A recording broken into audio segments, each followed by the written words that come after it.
Palmetto AIDS Life Support Services, PALSS for short, has historically had a great relationship with the Midlands LGBT community. Nowhere was this relationship more evident than in the aftermath of the mass shooting at the PALSS Nightclub in Orlando, Florida.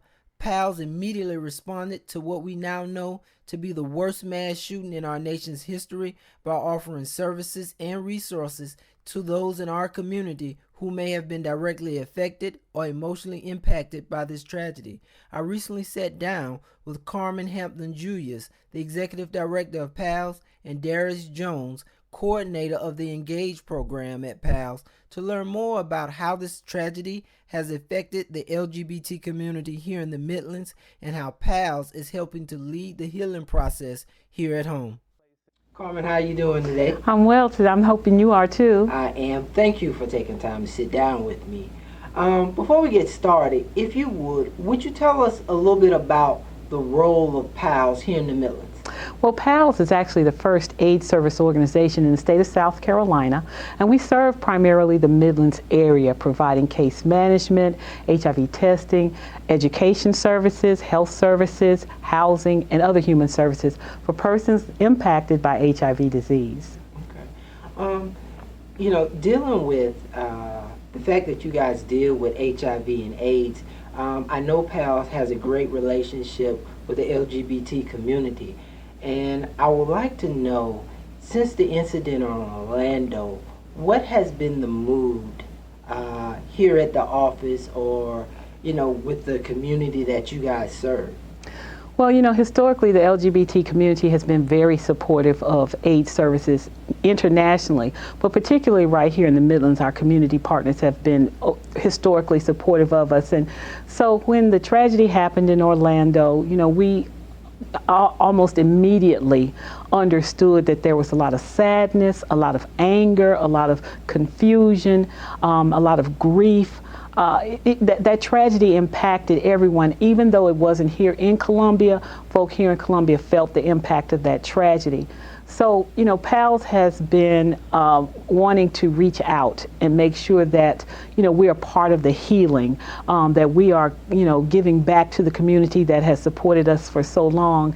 And our, initial idea was to, participate in vigils and candlelight vigils and all of the kinds of things that have been going on in the community.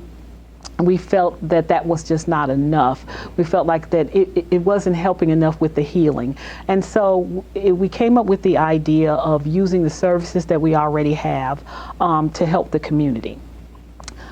Initially, we thought about our, food pantry and those kinds of things, but we know those are practical kinds of things. But when we saw the pain and the heartache in our community partners, we realized that our behavioral health program might be a better way to contribute to the healing. And so what we decided to do was offer behavioral health services to anyone who feels like they may be impacted by the Orlando tragedy. By behavioral health, we mean individual counseling, therapy, talk therapy with our trained and licensed counselors who can help folk kind of make sense of this new environment, make sense of some of the sadness and grief that they're feeling, help them to manage the anger and pain that they're feeling. So we're doing that as our contribution to a community who has just loved us and supported us for 30 years. Now, Carmen, when you talk about behavioral health services, can you tell me a little bit more specifically what type of services are you guys offering? Well, behavioral health is what used to be called mental health services. It's basically counseling, individual counseling or group counseling. For the purposes of what we do at PALSS, we're providing individual counseling to persons, and we assist with all manner of issues, depression, grief, anxiety, anger management, any of those kinds of issues that people are dealing with. We want people to have a high quality of life. We want people to enjoy the life that they have, and so sometimes counseling helps you to kind of work through the rough patches. A lot of times people don't identify when they're feeling sad or they don't understand why they're feeling anxious. And our licensed counselors are trained to help you figure out those things, help you work through those challenges so that your quality of life can be better. Now, are those services opened? Number one, are those services free to the community? And can members who might have loved ones that might be affected, they might not necessarily be members of the LGBT community, but have loved ones who've been affected, are they welcome to those services as well? Absolutely. The services are open to anyone in the community who has need of them. We certainly will offer at least our first session at no cost to anyone who requires or requests it. We do accept all major insurances. For persons who cannot afford to pay anything or do not have insurance, we will work out something with them. Certainly for persons who can pay a little bit, we have a sliding fee scale where people, can pay what they can afford. But we want people to come in. So the first session, we are not charging, that's at no cost. And we really want people in the community to know about this so that they can take advantage of that. Okay. Have you seen many people come in recent weeks? In recent weeks, that has been a major topic of conversation for almost anyone who comes in for any services. Okay. But, and that's how we know how great the impact is. That's just been a topic of conversation for almost anyone. Okay. Are there different ways that other organizations that may service the LGBT community as well, can they, are they able to contact you guys and contract with you guys to offer those services? Absolutely. We would certainly appreciate any of those referrals. Again, we're here to help. And so we would certainly like to receive referrals from other organizations. They can, of course, call our office at 803-779-7257. Give us a call. We'll be more than glad to set up an appointment for that person. Again, the person does not have to be a member of the LGBT community. They can be any community member. We're open to referrals from anyone who needs that service. I want to start off by, would you tell me a little bit about your role here at PALSS? Well, I am the Engayge Program Coordinator. Engayge is our MSM, our LGBT program here at PALSS, and what we do is, through Engayge, we seek to build community by having open and honest conversations with the community in safe places or safe havens, or someone's home or some community center that the LGBT community uses. So that's a little about what I do here at PALSS. What are some of the things that, have you been talking with some of your friends, and give me a kind of understanding of what the mood is, what are you guys talking about, and what are you guys feeling right now? Well, to sum it up, fear. You have a lot of individuals here in Columbia and in South Carolina that goes to Florida, that goes to Orlando, not just to party, not just for pride, but they have family there as well. And actually, one of our clients actually was in Orlando that night. So the community itself is fear, is hurt. We're looking for, someone we can trust, that we can talk to. So to sum it up in a nutshell, basically fear, a lot of fear. What the climate in Columbia?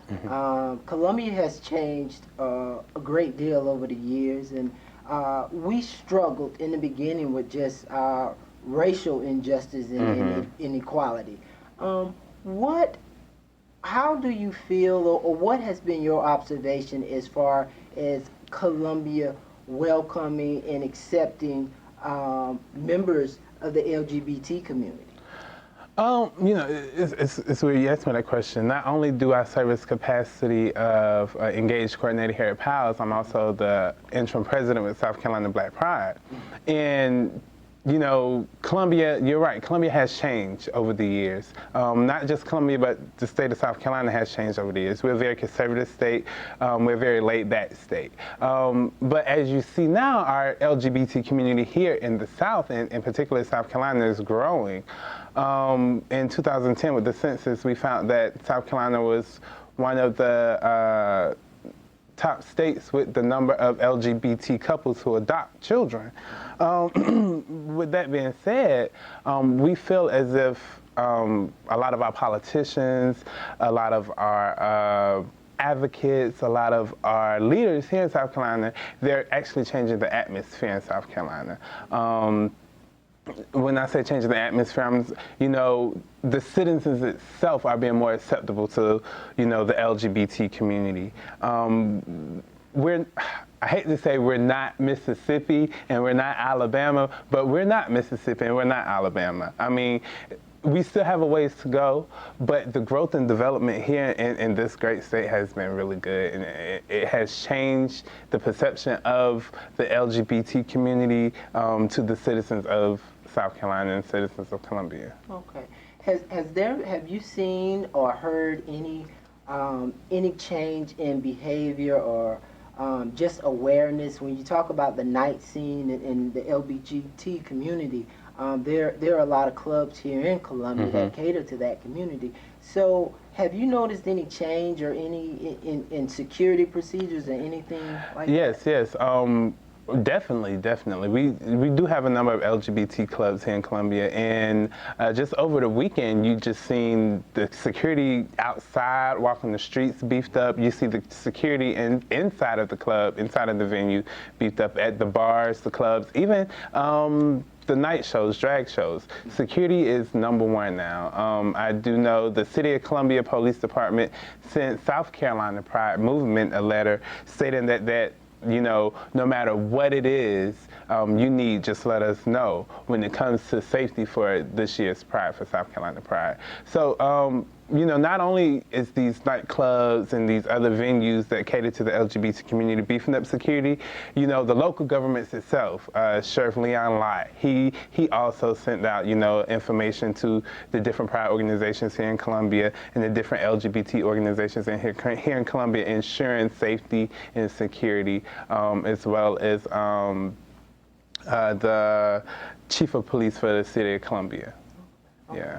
Darius, if somebody wanted to reach out to you to find out more about these services, how would they do that? You can reach me directly at darius.jones@pals.org. Darius, thank you for taking time to sit down with me. All right, thank you.